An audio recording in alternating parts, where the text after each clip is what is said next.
no había mucho interés en la persona como en las condiciones que se le daba al empleado. Básicamente él era un activo más, una mesa o un empleado tenían la misma importancia. Luego surgen estos conflictos sindicales o estos conflictos que habían que confrontaban a la parte obrera con la parte, con los dueños de la organización. Un segundito. Y esos eran los primeros antecedentes, los primeros autores de los cuales hemos ido hablando. Uno era Taylor, el otro era Fayol, los dos primeros que estamos tomando en cuenta. Lo que nos lleva ahora a realizar este análisis individual y poder entender un poco cómo funciona la persona a nivel individual en una organización. Cómo ve la psicología organizacional al ser humano en el ámbito laboral, que vamos a ver que es diferente al ámbito educativo, diferente al ámbito clínico. Me voy a referir básicamente para explicar esta diapositiva y para que quede bien entendida a este cuadro que tenemos acá, que nos dice cuál es la visión de las personas, cómo una organización ve a las personas. La organización puede verlos como costos, puede verlos como restricciones, puede verlos como activos, puede verlos como capital humano. Y esa básicamente va a ser la evolución que ha tenido los recursos humanos o ha tenido la psicología organizacional en las empresas a partir de los tiempos. Cuando las empresas han comenzado, veían al ser humano como un costo. Y como un costo implicaba alguien a quien tú le tienes que pagar, que es un gasto más para la empresa. Cuando ves al ser humano, a las cualidades que tiene, como un costo, como algo que creó un gasto, alguien a quien le tienes que pagar el sueldo, le tienes que pagar la prima, le tienes que pagar el aguinaldo y todos los beneficios que por ley le va tocando a la persona, lo estás viendo como costo, que era que era como ha nacido más o menos en las empresas, de las áreas de recursos humanos o la fuerza laboral en las empresas.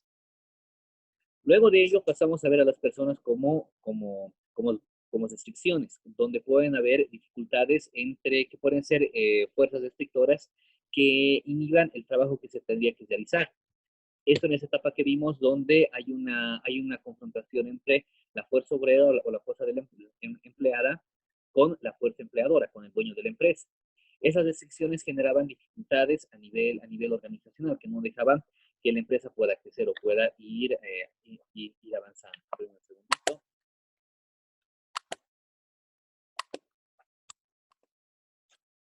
Más adelante pasamos a ver a las personas como recursos y los estamos viendo como recursos, como activos. A veces esto nos sirve para interiorizarnos un poquito en que son activos fijos. Podemos ver a las personas como activos fijos, es decir, como aparatos, como muebles, como objetos que son parte de la organización. Una mesa o una máquina o una impresora o una computadora tendrían el mismo valor que un ser humano para la organización si los vemos como activos. Y finalmente los vemos como capital humano, como ver a las personas como un capital humano. Y eso implica ver a las personas con un valor agregado, no solamente verlas como un gasto, como alguien a quien tienes que pagarle para que mueva una máquina, sino que ver que esa persona tiene conocimientos, tiene habilidades, tiene destrezas, las cuales pueden ser aprovechadas por la empresa y pueden empezar a generar resultados para la organización. De la mano con eso también ha ido evolucionando el concepto de recursos humanos y la unidad de recursos humanos o el área de recursos humanos. Cuando se veía a las personas como costos, se habla de un departamento de personas, donde estas se encargan de hacer una administración de pagos y planillas. Es cuando tienes a tus recursos humanos, tienes este departamento de personas y te encargas de abonar los sueldos en las cuentas o sacar los cheques para el pago a las personas. Más adelante, como hay estas restricciones y esta confrontación que van a haber entre esta lucha entre estas situaciones donde tiene que haber un acuerdo entre lo que es el sindicato y lo que es la parte empleadora, nos lleva al Departamento de Relaciones Industriales. Un departamento en el cual se prioriza la negociación y el manejo de conflictos para poder entender y para poder trabajar con la parte obrera, con la parte sindical. Asimismo, esto nos lleva a otra área, que va a ser a otra denominación del área de recursos humanos. Departamento de Recursos Humanos, asociados a las personas como como activos, como personas que vienen, cumplen con una jornada laboral, realizan una función y hay que pagarles por ello. Y finalmente vamos a ver a las personas ya como un capital humano, implica tener un equipo de administración de personas, o mejor aún, un equipo de gestión de talento humano, que es lo que se maneja ahora en las empresas. Estos departamentos de talento humano lo que van a hacer es precisamente gestionar este capital humano, gestionar las capacidades, los conocimientos, las habilidades que tengan las personas. Bien, esa es una breve introducción para que tengamos cómo ha ido surgiendo o ha ido evolucionando este departamento de recursos humanos, junto con esta evolución que se tiene en cuanto a la concepción de la persona desde que pasa a ser un costo, un gasto para la organización, hasta que pasa a ser un capital, una ventaja estratégica para la organización. Y en base a esto, este cuadrito que tenemos aquí, vamos a ir desarrollando poco a poco la diapositiva que tenemos acá, e ir hablando de las diferencias individuales. Vamos a llegar a partir de este análisis general a este análisis individual que vamos a realizar. Donde básicamente las personas que trabajan en las organizaciones son diferentes. Ahorita en Facebook, entra pues. ¿Por qué son diferentes entre sí? Porque presentan diferencias, diferencias individuales entre ellas. Las personas en la organización no son iguales. Ve, está en conexión lenta. Voy a callarme un ratito hasta que esto pase.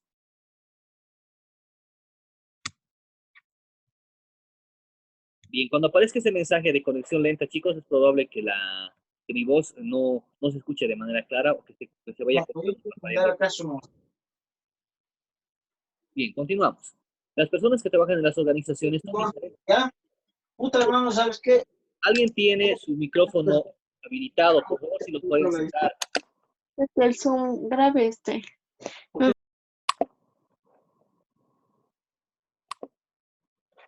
Ya, perdón chicos, no sé si les cedo a todos, van a disculpar cuando llegue el momento de fin de la clase o al punto donde hay que llegar a preguntas, ahí lo vuelvo a habilitar, si no nos va a interrumpir constantemente el sonido que hay.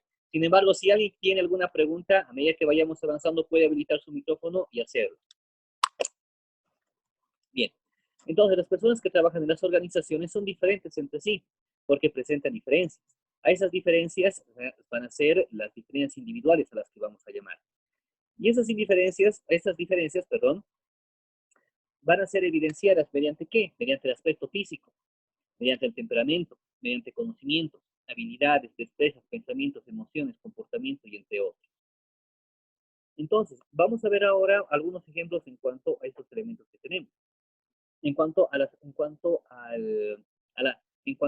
físico, vamos a una organización que trabaja que trabaja que se encarga de la distribución de alimentos de consumo masivo.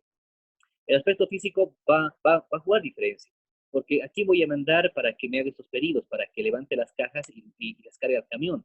Les voy a mandar a personas con alguna discapacidad, con alguna dificultad motora.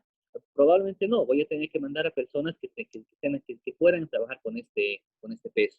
Voy a mandar a una mujer que esté embarazada, no sería lo más adecuado, no sería lo más recomendable. Tendría que mandar a personas que puedan realizar ese trabajo.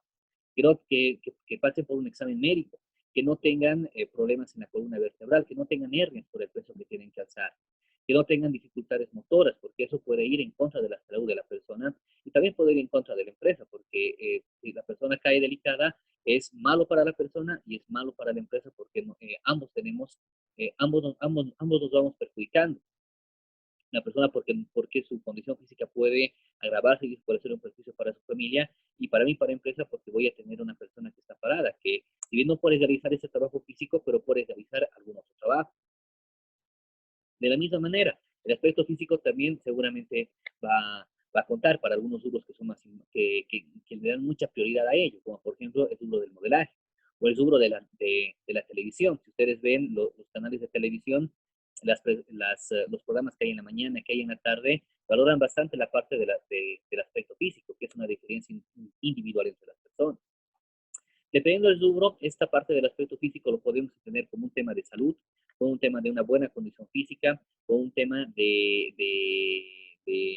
con un tema relacionado a la condición atlética que pueda tener la persona, a la belleza, si quieren, que pueda tener la persona, Vamos a un entorno deportista, vamos a un equipo de fútbol. El aspecto físico, la condición física va a tener mucho impacto acá por el hecho de que vamos a mandar a que jueguen a las personas mejor preparadas para ello. No va a ser lo mismo que juegue un, un, un chico de unos 18 años que esté en buenas condiciones a una persona de 25 que está con una lesión. O que juegue una persona que está en la plenitud de sus condiciones y otra persona que está saliendo de una lesión. La parte física va a tener y va a jugar un papel importante. Pero así como hay la parte física, también vamos a ver la parte del temperamento, que básicamente va a ser cómo nosotros reaccionamos ante situaciones. Ante diferentes situaciones todos reaccionamos de una o de otra manera. Podemos reaccionar de una manera bastante enérgica o podemos reaccionar de una manera pasiva. Eso dependerá de cada uno de nosotros, de cómo podamos gestionar ese temperamento. Pero en muchas ocasiones está demostrado que ese temperamento ya viene por una condición genética que nosotros tenemos. De la misma manera vamos a ver el tema de los conocimientos. No todos conocemos la misma cantidad, no todos tenemos la misma cantidad de información y no todos tenemos la información en la misma área. Por ejemplo, aquí en el curso todos son de psicología, son estudiantes de psicología, pero van a haber compañeros que tengan un mayor nivel de conocimiento que otros, probablemente por el tema que han estudiado, porque tienen más tiempo para dedicar a los estudios, por X o Z motivos. Pero ahí hay una diferencia en los conocimientos. Y tampoco los conocimientos van a ser en la misma área. Vamos a la universidad, comparemos estudiantes de Derecho con los de Psicología. Pueden tener, en cuanto a sus conocimientos, pueden estar en el mismo año, pero conociéndose en diferentes áreas. Lo mismo pasa en una empresa. Las personas, aunque sean de la misma área, Creo que tu bolígrafo rosado aquí se ha entrado. Araceli. Mañana te lo voy a sacar ya. Raquel, ¿puedes Está apagar doliendo. tu micrófono? Ay. Gracias, Raquel. Algún día tomaremos el bolígrafo. Te voy a silenciar, no te vas a enojar, ¿ya? Ya, ahora sí. Bien, chicos, ahora, como vamos viendo, el nivel de conocimientos va a variar también en las organizaciones. Puede ser que comparemos un área, en la misma área de recursos humanos. Va a haber una persona que se encarga de contratar personal, que hace la selección, y otra persona que hace el pago de planilla. Los dos conocimientos son importantes y son diferentes a la vez. Una persona tiene un tipo de conocimiento y otra persona tiene otro tipo de conocimiento. Vamos a una situación práctica cuando tenemos que hacer selección de personal y tenemos 5 postulantes que están yendo para un cargo de contador. De las 5 personas que traigamos, las 5 van a ser diferentes entre sí, porque van a tener diferentes tipos de conocimiento. Van a tener un conocimiento general, seguramente que todos van a compartir, pero van a haber conocimientos específicos dados por experiencia que esas personas tengan. No va a ser lo mismo una persona que trabaja en banca, una persona que trabaja en industria, a otra persona que ha trabajado en hotelería. Van a haber diferencias en los conocimientos que van a tener. Y esos conocimientos bien utilizados pueden ser la, la clave o pueden ser la llave que nos abra a mejores oportunidades competitivas para la organización. Lo siguiente, habilidades. Si bien nosotros tenemos conocimientos, al final los conocimientos logran operativizarse y logran volverse tangibles a partir de nuestras habilidades. Porque es con nuestras habilidades con donde demostramos aquello que sabemos. Por ejemplo, de poco nos serviría un carpintero que sepa hacer muebles perfectos, pero que no pueda, pero que no pueda llevar adelante un mueble. O un cocinero que sepa muy bien, un chef que tenga muy buenos conocimientos teóricos, pero que no pueda preparar un buen plato de comida, una comida para un restaurante. Porque la persona conoce, pero conoce a nivel teórico, pero no puede llevarlo a la práctica. ¿Cuál es el caso ideal? Que una persona conozca, tenga buenos conocimientos, una base teórica muy buena, y que esta base luego la pueda aplicar ya a situaciones concretas. Y situaciones como estas las vamos a ver también en áreas laborales, que no solamente va a depender del nivel de conocimiento, sino de la capacidad para poder trabajar. Pongamos algunos ejemplos concretos. Imaginemos que estamos trabajando en un taller, en un taller que da mantenimiento a motores industriales. Acá van a hacer falta conocimientos, por supuesto que sí. Seguramente aquí trabajarán personas que hayan estudiado la parte de motores, la parte automotriz, que hayan salido de la Pedro Domingo Murillo, de institutos técnicos o de licenciaturas en mecánica. Pero esas personas tienen que tener este conocimiento, pero también tienen que poder llevar a la práctica reparando los motores o dando el mantenimiento adecuado. sabiendo diagnosticar qué está bien y qué está mal. Lo mismo puede pasar con un médico. Un médico también tiene que tener los conocimientos básicos, la base del conocimiento, y esos conocimientos poderlos llevar, traducirlos en habilidades, y a esas habilidades que se traduzcan en acciones que nosotros podamos ver, cosas que la persona puede resolver. A eso nos lleva lo que son las habilidades y destrezas. Pero todos acá tenemos habilidades y destrezas diferentes, lo cual nos convierte en personas diferentes entre nosotros. Puede haber personas que tengan una muy buena capacidad para hablar, que sean excelentes escritores. O puede haber personas que, por el contrario, sean muy buenos con los números, muy precisos con ellos. Pueden haber personas que sean muy buenos para la danza. Pueden haber personas que sean muy buenos para la música. Personas que sean muy buenos en establecer relaciones sociales con los demás, socializar con las demás personas. Tal vez lo podemos relacionar mucho con la teoría de las 8 inteligencias, que tendría un nexo muy directo esta teoría de estas habilidades con esta teoría. Entonces, en las organizaciones, cada persona tiene habilidades diferentes, por más que las mismas personas ocupen puestos iguales. Por ejemplo, en una organización en la que trabajaba, teníamos 2 oficiales de reclutamiento y selección. No, teníamos 3 oficiales de reclutamiento y selección. Pero de ellas, si bien las 3 tenían conocimientos similares en reclutamiento y selección, las 3 podían encargarse de estas actividades, había diferencias entre ellas. Una era muy buena para establecer relaciones con las demás personas, era muy carismática. Entonces, ella tenía habilidades de liderazgo, tenía habilidades para poder explicar, para poder solucionar problemas. Pero le dificultaba la precisión en los datos. Y la otra oficial que teníamos era muy buena con los datos, era muy buena era difícil que se equivoque en cosas operativas. Pero le dificultaba bastante poder trabajar en otras situaciones. Le pasaba bastante socializar con las demás personas, obtener el nivel de carisma que tenía la otra persona. Entonces, estas son cualidades, estas son diferencias que vamos a ir encontrando entre ellas. A nivel de pensamientos, por supuesto que van a haber. Y pensamientos tenemos que separarlo de conocimientos, que son similares, sí, pero hay una diferencia importante. Cuando hablamos de pensamiento, estamos hablando no de conocimientos técnicos acerca de cómo funciona una máquina, sino acerca de qué opino sobre lo que me va pasando. Es las actitudes que estábamos viendo. Tanto la pensamiento, emoción y comportamiento se relacionan con eso, con lo que son las actitudes. Pensamos de una manera, sentimos de una manera y nos comportamos de otra manera si somos congruentes en todo esto. Pero esas actitudes que tenemos, estas 3 palabras las podemos dividir en actitudes, son diferentes entre personas. No van a haber 2 personas que tengan la misma predisposición en cuanto a pensamientos, emociones y pensamientos, emociones y comportamientos hacia un elemento, hacia un cierto tipo de trabajo. Van a haber diferencias entre ellos. Es por esto que es tan importante hacer este estudio de este análisis individual, porque ese análisis individual nos acerca a entender todas estas diferencias que pueden haber. Diferencias tanto en la parte física, diferencias que pueden haber en cuanto a temperamento, diferencias que puede haber en cuanto a conocimientos, habilidades, destrezas, en las actitudes, en pensamientos, emociones, comportamientos, entre otros. Porque todos sentimos de una manera diferente, nos comportamos de una manera diferente, sentimos de una manera diferente, pensamos de una manera diferente. Y hemos pasado nuestra vida por experiencias diferentes que nos han llevado precisamente a poder desarrollar nuestra propia individualidad. Ahora, dada esta explicación, vamos a ver que las personas en las organizaciones eran percibidas como un recurso más en la empresa y el trato hacia ellas era despersonalizado. Sin embargo, con el paso del tiempo, las organizaciones ahora consideran a los trabajadores como un recurso estratégico. Vale decir, en un inicio teníamos esto.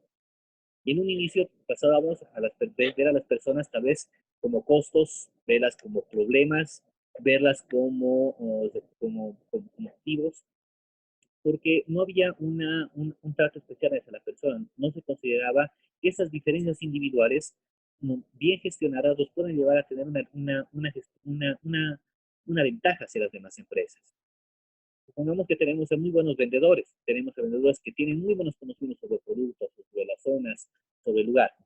Pero además de eso tenemos vendedores que son empáticos, que tienen carisma, que son bastante, no sé si decir habladores, sino que pueden ofrecer muy bien el producto.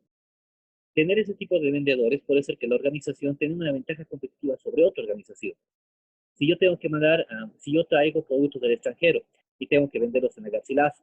Si tengo buenos vendedores que sean dinámicos, que conozcan sobre el producto, pero además que sean amables, que sean cordiales, que traten con, con respeto y con cordialidad al cliente, es muy probable que el cliente se sienta contento y que se logre hacer una fidelización con él y que el cliente prefiera comprar a mis vendedores y prefiera comprar los productos de mi empresa. Si la otra empresa no presta atención a esto, entonces yo tengo una ventaja competitiva, porque tengo una ventaja sobre la otra persona a partir de una fortaleza que yo tengo como organización. Es por eso que ahora se da tanta importancia a este capital humano, a esta gestión del capital humano. ¿Y qué se hace para hacer esta gestión? Esta gestión de capital humano se va a hacer reclutando personal, se la hace capacitando al personal, se la hace evaluando el desempeño del personal, gestionando clima y cultura organizacional en la empresa. Que precisamente estos son procesos que tienen que ver con psicología organizacional y tienen que ver con esta administración de recursos humanos o con esta gestión de talento humano. Ahora, el capital humano. ¿Qué es el capital humano? Es la denominación que reciben las cualidades individuales que posee el personal y es altamente valorado en la era actual de la información. ¿Por qué estamos en la era de la información? Hasta hace años, la principal fuente de energía o la principal fuente que movía este mundo era el petróleo y antes del petróleo estaba el carbón. Pero para la extracción y para la movilización de todo esto hacían ante todo aspecto físico o competencia física, fuerza física. Por lo que la mano de obra era bastante rudimentaria y se tomó en cuenta bastante ello. En cambio ahora estamos en una era de la información, donde las personas más competentes y las que tienen mayores oportunidades de salir adelante son aquellas personas con más conocimiento. Entonces, mientras más conocimiento tenga la persona, mientras más competencias haya desarrollado, se hace una ventaja para la organización. Mientras más competente sea el contador que yo tengo, más experimentado sea, voy a tener más opciones de que el trabajo que haga está bien. Y si su trabajo está bien, me evito problemas con impuestos, el trabajo sale más rápido, las facturas son procesadas a una mayor velocidad. Si tengo una persona con conocimientos, con habilidades, que pueda trabajar, que pueda, que pueda trabajar en el área de cobranzas, que pueda ir y pueda hacer una buena cobranza, voy a recuperar como organización ingresos económicos. Entonces, eso es mi capital humano. Son las personas, son las capacidades, las cualidades individuales que tienen las personas que hacen que puedan hacer un buen trabajo. Y ese buen trabajo se refleja en qué? En números para mí como organización. Porque eso hace que yo pueda crecer y de la manera ideal que también la persona pueda crecer en su cultura. Las organizaciones buscan entonces hacer al menos dos cosas importantes. Buscan atraer a las personas y buscan retener a las personas. Buscan atraer y retener el talento humano. ¿Cómo atraen el talento? Haciendo que las personas quieran trabajar en la organización mediante procesos de reclutamiento y selección de personal. ¿Y cómo hacen para retener? Dando planes de capacitación, dando un buen salario, dando un buen trato a las personas, haciendo que las personas decidan quedarse. Porque, ¿qué es lo que va a pasar? Las mejores personas que, buenos profesionales reconocidos en el medio, que vayan trabajando, si son muy buenos en lo que hacen, ellos van a poder decidir si quedarse o irse. Porque ofertas laborales van a tener para otras organizaciones. Si ellos quieren postular para otro trabajo, van a poder hacerlo y seguramente les va a ir bien, porque son buenos profesionales. Eso es lo que yo tengo que evitar que pase como organización. Tengo que hacer que las personas que son competentes, que tienen un buen desempeño, se queden conmigo. Sin embargo, las personas que no tienen un buen desempeño, no son competentes, seguramente no van a tener mucha intención de irse porque saben que difícilmente van a poder conseguir trabajo en nuestra organización. Ahora, las características principales de las diferencias individuales, ¿cuáles son? Las personas tienen diferentes capacidades, lo que hemos visto. Las personas tienen necesidades y motivaciones distintas, que esto lo vamos a ver en la parte de motivación. Vamos a ver que las personas tienen necesidades distintas, por lo que también tienen motivaciones distintas. A cada quien le motiva un diferente factor. Y finalmente, aquí hay un error ortográfico. Las personas piensan en el futuro y eligen su comportamiento. Para decir, las personas pueden elegir si quedarse con nosotros, si quieren quedarse, quieren irse, quieren estudiar o lo que deseen hacer. Es por eso que es importante trabajar tanto en la atracción como en la detección de personas. Bien, chicos, se nos va a ir el tiempo, pero nos queda 7 minutos más de clase para resolver dudas que podamos tener. Ahora creo que podemos habilitar otra vez los micrófonos. Entonces ya están habilitados. Bien, chicos, si alguien tuviese alguna pregunta, por favor habilite su micrófono y bueno, aquí estamos para escucharle y para poder responder.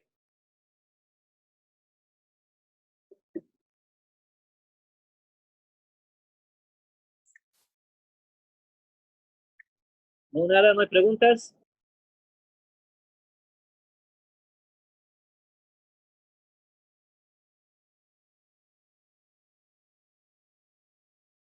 Podemos entender que todo ha sido entendido, que no tiene ninguna pregunta al respecto.